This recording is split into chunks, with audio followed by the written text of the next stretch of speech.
Play is the Thing, with your host, Judy Sleed. Today's guest, Jim Thurmond, U.S. citizen.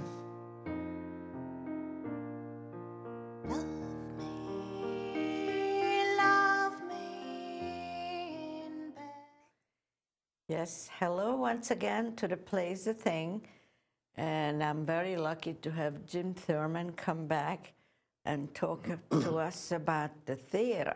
Hi, Jim. Hello, Judy. And you have so many interesting things to say about music. You're always going to shows and operas. So where did you get this enthusiasm for the theater?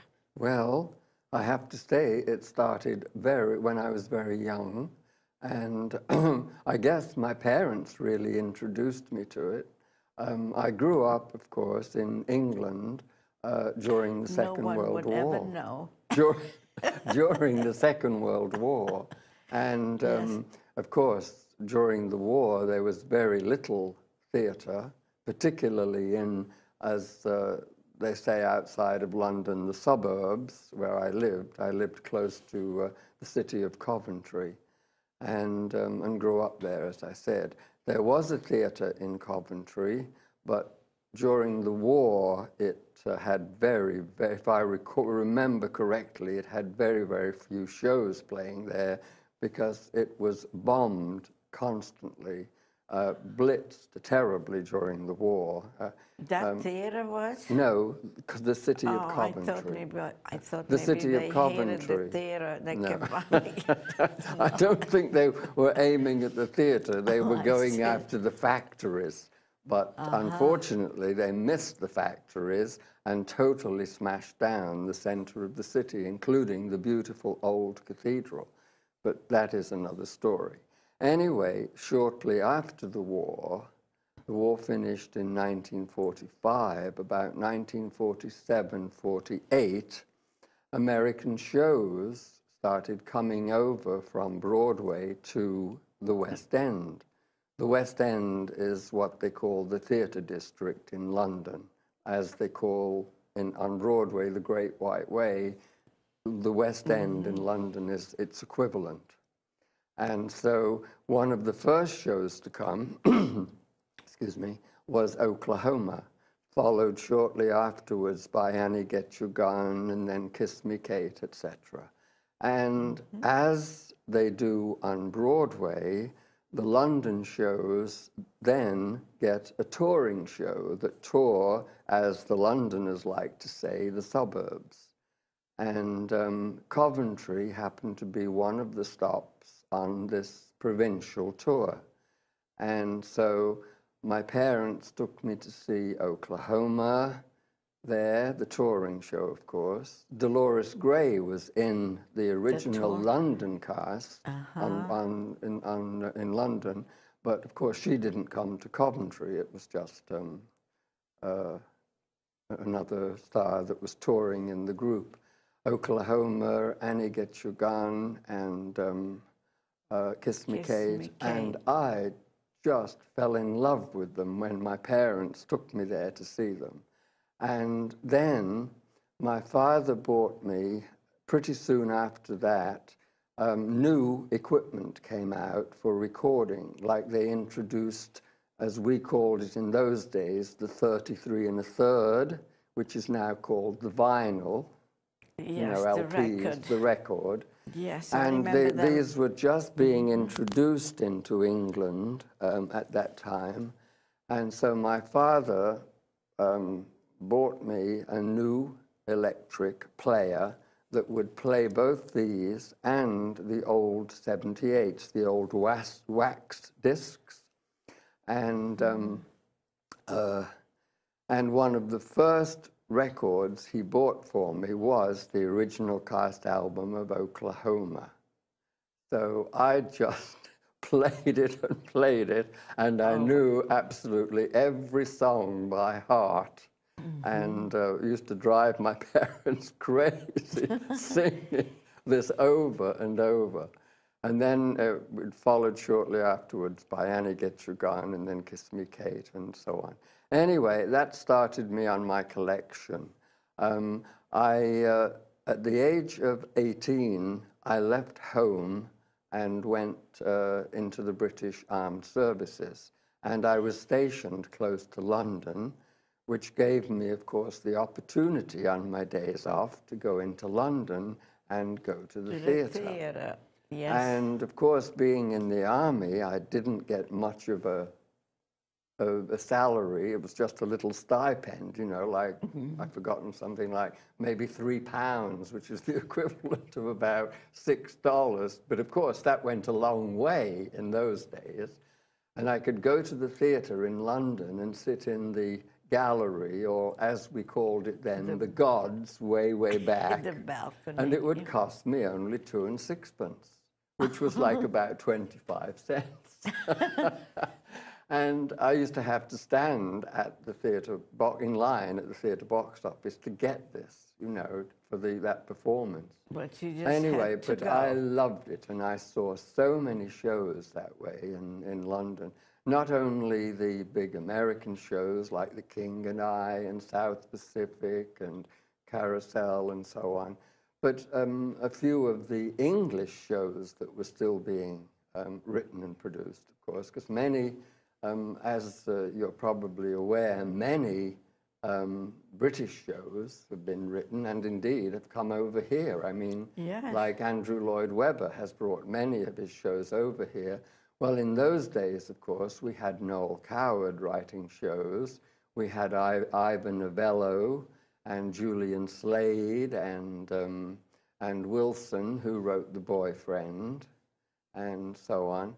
And so these shows were playing alongside the Broadway shows in the West End. So they were not all musicals, All of those I've mentioned would have been musicals or revues, what they called revues, which was a kind of, a revue was kind of little individual scenes of a skit, a sketch, and they could be amusing or they could be serious. But more often than not, they were downright silly, you know, and you had it was just done for escapism. You know, you went to the theatre to escape the drudgery of your life, and so you could laugh at all these funny things. And so there were a lot of revues in those days with famous English stars like B. Lilly and Gertrude Lawrence and of course Noel Coward and Dora Bryan, and who's not very well known over here, but she was quite well known in England. And so I spent a lot of time on my days off doing these. And unlike Broadway, the London theatre has different matinee days. Some theatres have a matinee on a Tuesday, some on Wednesday, and some on Thursday, and then almost all of them have one on Saturday. So you got an opportunity to go to the theatre much more often than you do on Broadway. Day. So that's what you did with your stipend. And sometimes, sometimes, Judy, I was absolutely ridiculous. I'd go to a matinee. As soon as it finished, rush over to the next theatre, get in line for the evening performance of that one. Wow. But I was young and I enjoyed it. But I have a few stories about first nights. After a while, then of course I finished my army duty and I decided to become a registered nurse. So I applied for my nursing education, again, close to London, and I got into a hospital there, and I spent 3 years doing my general nursing, and then 2 years doing psychiatric nursing, 5 years altogether. Psychiatric nursing? Yes. You never told me that. I hope you're not psychoanalyzing me right now. Hardly. My head is full of fluff at the moment. Anyway, Once I got into the hospital, and I'd become much more familiar with the theatre system then, and opening nights were a big thing to go to, of course. And the gallery, again, the gods, was always the last place to go. I mean, the celebrities always wanted to sit in the orchestra or the grand circle. So the gods, the balcony, was available to people like me. So I used to write weeks and weeks ahead when I knew a show was going to open at a particular theatre and get first night tickets, which I did for shows like Plain and Fancy. I saw first night of that. Fanny, saw the first night of that.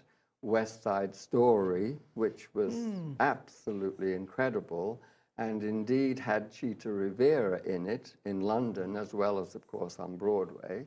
And I went to the first night of it. And on the first night there, I used to stand close to the red carpet where the celebs walked into the theatre. And then when it was about 5 minutes to theatre time, I would rush round and climb all the steps to the gods and take my seat. But while I was in line watching the celebs come to West Side Story, who should come in but Rudolf Nureyev and Margot Fonteyn? Wow. And they walked right by me, and I reached out and touched Rudolf Nureyev's coat sleeve.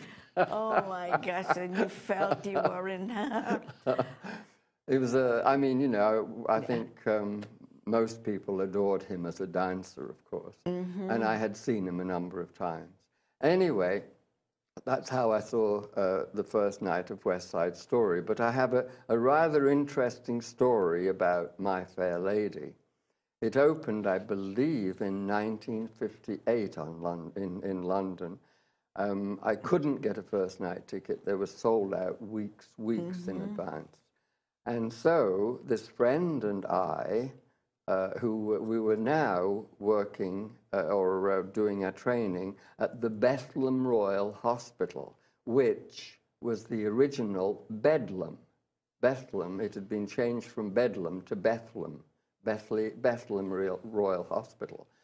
And so we went from there taking blankets with us, and what we did is we camped out all night on the pavement by the theatre, and then at 10 o'clock the next morning the box office opened and they sold standing room only tickets. So we slept on the pavement. Thank goodness it didn't rain that night.